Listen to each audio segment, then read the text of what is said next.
Hi, I'm Robin. And I'm Chris. Together we're the Gen X couple.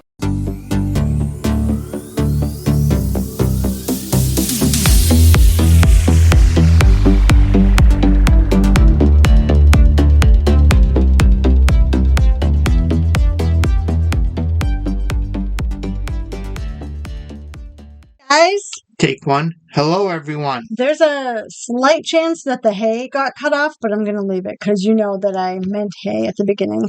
Sometimes it lags for a second when I turn the software on, and it might not have cut the hay, but we're going to leave it on take one unless we mess up really badly and have to restart. Anyway, welcome back to the podcast.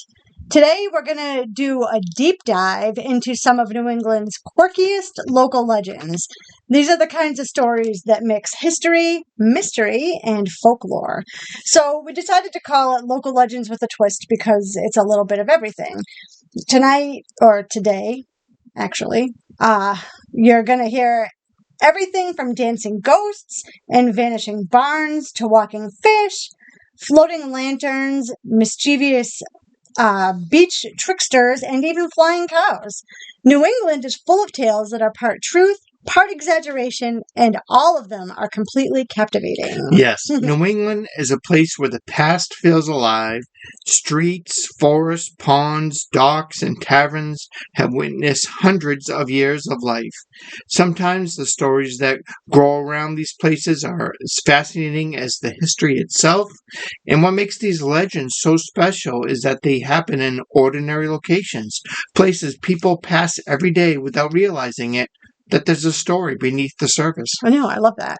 So let's start in Gloucester, Massachusetts. One of my favorite towns. Why is it one of your favorite towns? I didn't know that about you. Oh, I like the fishing stories. Oh, that's interesting. I didn't realize that about you. We have this thing about the North Shore, apparently, because my books are set up on the North Shore, which we still have to do a road trip, and I need to take pictures. Anyway, so before I get too off track, let's start with Gloucester, Massachusetts, which I recently found out is one of Chris's favorite towns. So Gloucester is one of the oldest fishing towns in the country. There's a story locals still whisper about today, which is about the dancing ghost of Stage Fort. So Stage Fort Park was originally a 17th century fort, or fortification.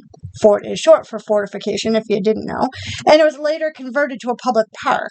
And legend has it that the ghost of a tavern owner from the 1800s still haunts that area. People report hearing faint piano music and the rhythmic shuffle of dancing feet. Some even say that they see shadows twirling along the boardwalk. But what's strange is that the footsteps seem to follow the natural contours of the old dance floor. And they stop and start as if an invisible partner is there. I'm starting over my words today. I must have caught a case of the Chris. So historical records show that several taverns stood near the fort in the 1800s, hosting nightly dances and small performances. The owner, known for his lively personality, reportedly hosted hundreds of events before his tavern burnt down in the late 1800s. Visitors today describe a sense of joy and nostalgia while walking near the park at dusk. Some have even reported smelling pipe tobacco or faintly sweet pastries, even though no one is present. And there's a story of a couple who claimed their shadows briefly joined in the dance as if the ghost was inviting them to join. Okay, that's pretty cool, actually. I would welcome an experience like that. That is a little Peter Pan. I love the Disney reference. Good job. And nearby, there's another fascinating tale, and this one is centered on Wingaersheek Beach, which we've actually been there. That's right across from... remember we went to Gloucester? And yes. Never mind. We've been there, though.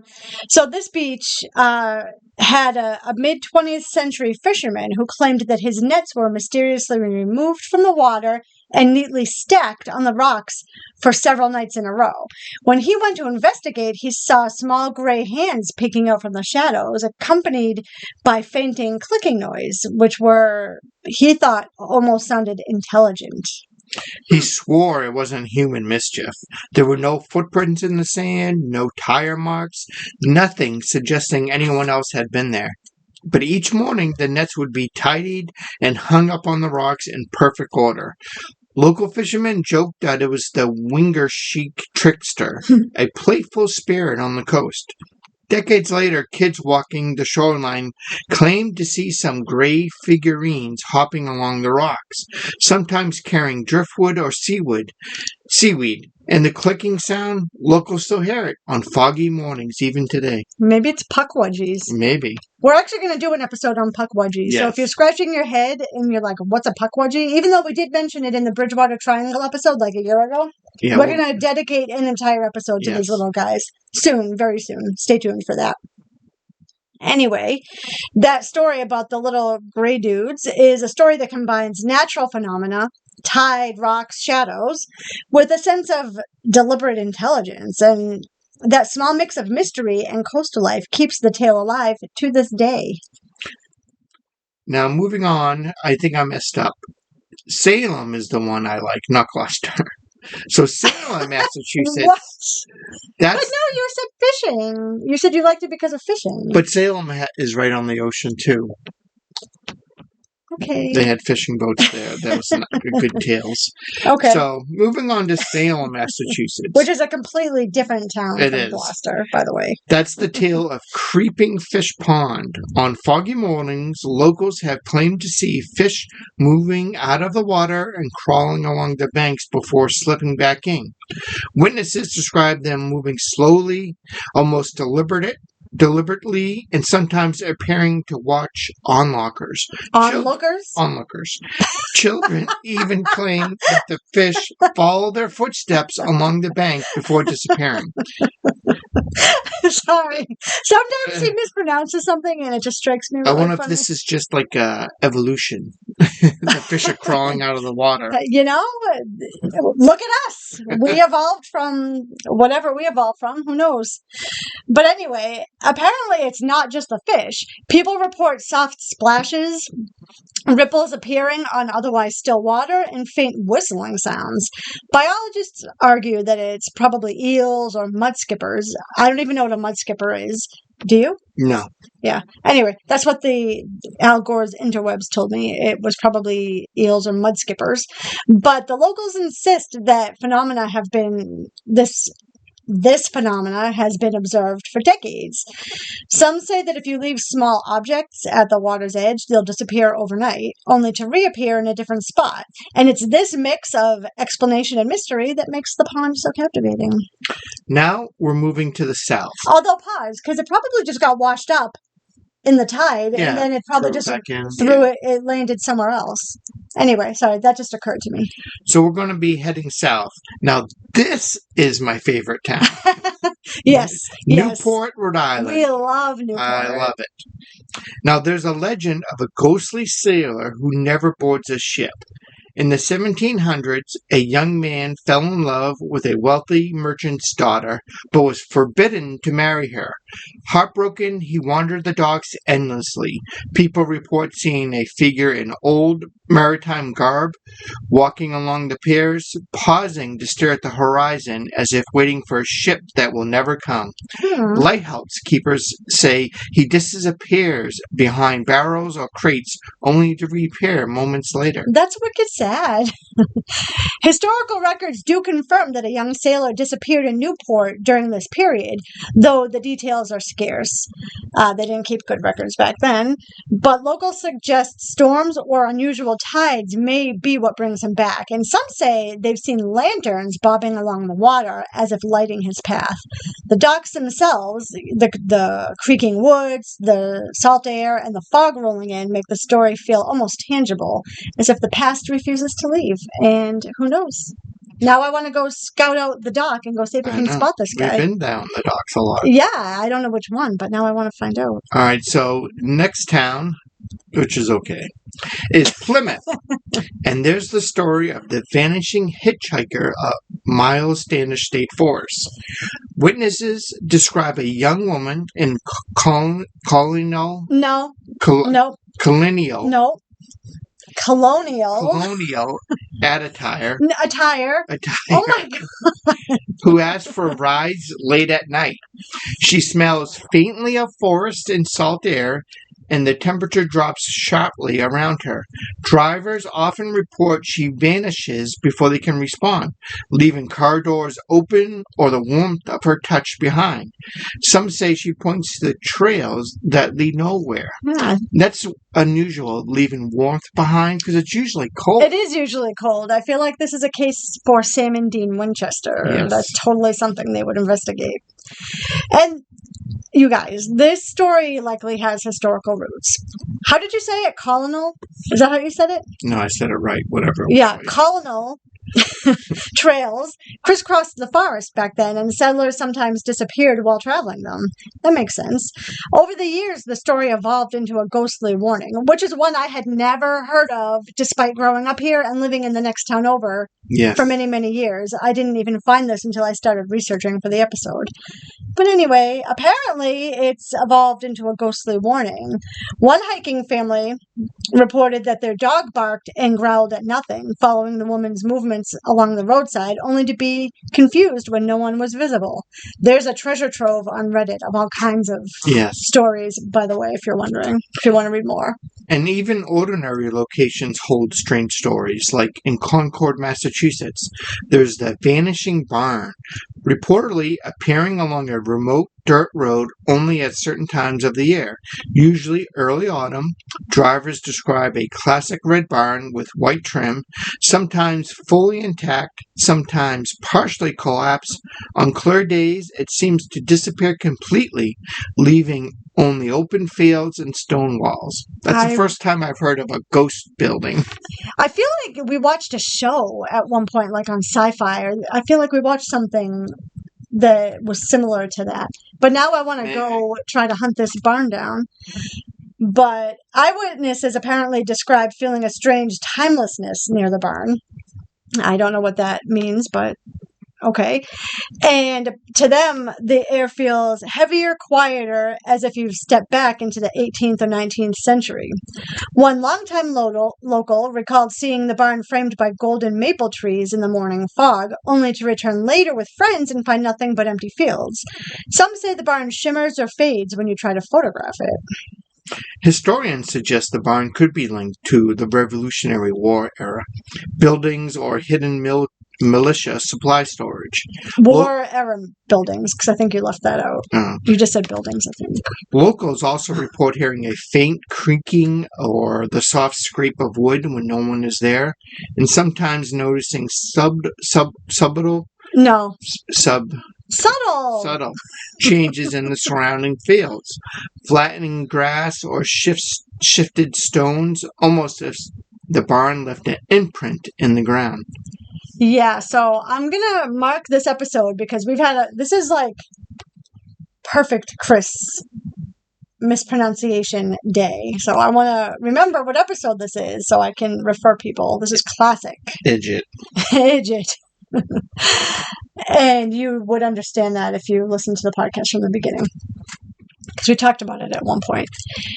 But now for a truly whimsical legend, the Flying Cow of Vermont, which is near Montpelier, Vermont. Locals claim on quiet mornings that a cow leaps impossibly high over fences and lands in fields that should be inaccessible, kind of like the cow jumping over the moon. One farmer described seeing a cow clear a 5-foot stone wall, pause midair for a fraction of a second to choose where to land, and then it vanished into the morning mist.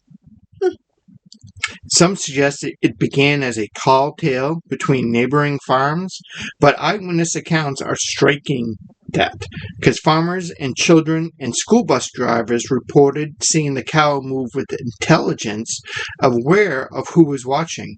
One story tells of a cow that disappeared for days, only to be found at the far side of the fence with no gates, leaving hoofprints starting mid-air. Well, who says cows aren't intelligent, though? Do we know? Do we actually know? I don't know. But the Flying Cow legend endures because it's funny, it's strange, and it's something that's tied to daily life. It makes people laugh, it sparks a feeling of awe, and shared community storytelling. And it reminds us that New England isn't just historic, it's alive with imagination. Isn't there a children's story of... I just said it, the cow jumps over the moon. Yeah, that's the first thing that popped into my mind. Maybe that's where it came from. I swear to God, are you gaslighting me? No. I literally just said that. I feel like I want to rewind the tape. I literally just said that. Well, let's move on. Anyway, this is my life, you guys. So up in New Hampshire, Lake Sunapee offers a legend of a floating lantern on foggy nights. I can't believe you said that right. That's because I'm good. Witnesses say it moves deliberately, sometimes following boats of fishermen before fading mysteriously. And then some think it's a spirit of a logger guiding lost travelers, and others believe it's a ghostly trick of the fog. Fog doesn't play tricks, you guys. It does. Doesn't. It's most visible in the fall or early winter when mist and low sunlight create the perfect ethereal backdrop. Ethereal. So, like, out in the ether. Ethereal. Anyway, wow, you are full of them today. Across New England, countless smaller oddities persist. There are rocks stacked in strange formations, strange lights over abandoned mills, animals acting unusually, and each story is tied to a real place, whether it be a pond, a forest, a barn, a pier. And these stories are passed down through generations, giving each town its own unique flavor of legend. And the beauty is how these legends intersect with history. Taverns, docks, forests, and trails all exist for practical reasons, yet became the settings for tales blending humor, mystery, and caution. Music, dance, love, heartbreak, animal antics, and farming mishaps all merge into a shared culture storytelling tradition. Yeah, it's the combination, I think, of history, geography, and imagination that makes the story so compelling. So from dancing ghosts and walking fish, vanishing hitchhikers and flying cows, to floating taverns and vanishing barns. Or floating lanterns, even. Yes. New England's local legends with a twist are quirky, fun, sometimes eerie, and endlessly fascinating. They entertain and thrill and often teach us about the culture and history of the town they're coming from.